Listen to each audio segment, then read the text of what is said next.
লিটন আজকে অনেকদিন পরে যত ম্যাচ ধরে রেখেছে এই জন্য অনেক অনেক থ্যাঙ্কস। ও ইনশাল্লাহ ভালো করবে, ইনশাল্লাহ দোয়া করি। লিটন দাসের ব্যাটিংটাকে এই ইনিংসের বিবেচনায় সে দায়িত্ব নিয়ে খেলেছিল। আমি আগেই বলছিলাম যে ভালো করলে আমরা অবশ্যই অ্যাপ্রিশিয়েট করবো এবং খারাপ করলে আমরা সমালোচনা করবোই, কারণ আমরা বাংলাদেশকে ভালোবাসি। লিটন দাস তার দায়িত্ব নিয়ে যতটুকু খেলার জন্য যা দরকার ছিল এই স্বল্প রানের মধ্যে সে সেটা করলো। এবং লিটন দাস তো বাংলাদেশের একজন স্কিল ব্যাটসম্যান, যে কোনো সময় সে ফর্মে ফিরে আসতে পারে। তো ক্রিকেট বোর্ডে ধন্যবাদ জানাচ্ছি এই কারণে তাকে এত দূর কন্টিনিউ করার জন্য।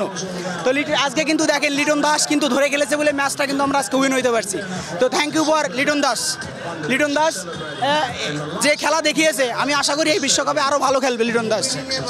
তীর সব পণ্যে দিয়েছে সেরা বিশুদ্ধতা, সম্পর্কগুলো যেন থাকে মমতায় ঘেরা।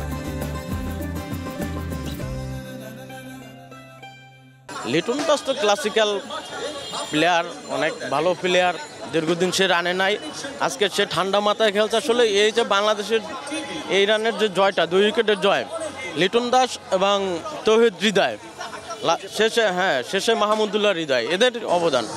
যখন তাহিদ হৃদয় এবং লিটন ভাই একটা পার্টনারশিপ করে দিল, তারা একটা রিয়েলি প্লেড ওয়েল, হ্যাঁ তারা ভালো খেলছিল। তারপর তাহিদ হৃদয় যাওয়ার পরে মনে হচ্ছিল যে আমরা আর্লি ম্যাচটা জিতে যাবো, যেহেতু তাহিদ হৃদয় গেছে, খুব অল্প কয়টা রান আছে। কিন্তু সাকিব ভাই আসলো, বরাবরের মতোই আসলো গেল। হ্যাঁ, সে কি করলো?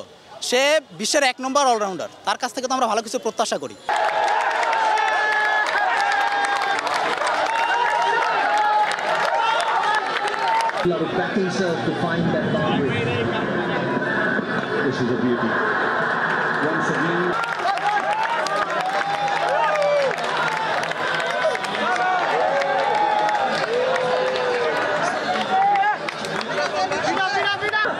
Next side, work out right. Just go on and that's the fine ball as well. Oh, that's going to be a throw. They're going to have to catch. They like that a lot.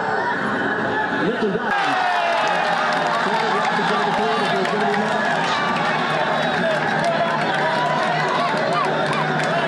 Nowhere near the back of the ground. Wonder what this on in this.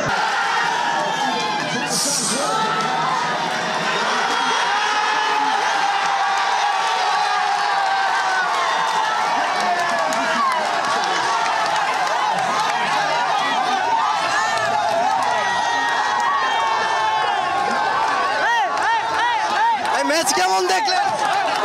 Match কেমন